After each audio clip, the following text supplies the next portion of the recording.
আমরা অবৈধভাবে যাদের ওবিসি করা হয়েছিল তাদের বাতিল করে দিয়েছি।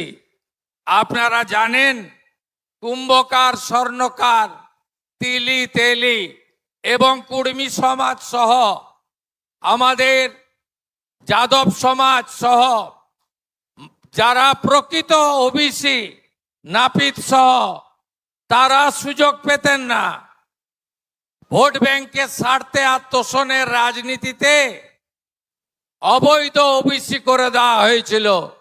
আমরা ওবিসির অবৈধ তালিকা বাতিল করেছি।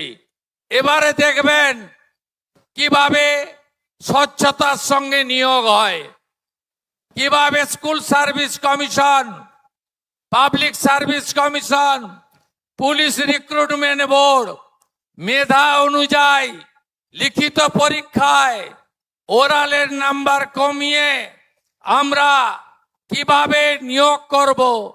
31 মার্চ 2027 মধ্যে শিক্ষক, পুলিশ ইত্যাদি সব মিলিয়ে 1 লক্ষের কাছাকাছি নিয়োগ হবে স্বচ্ছতার সঙ্গে।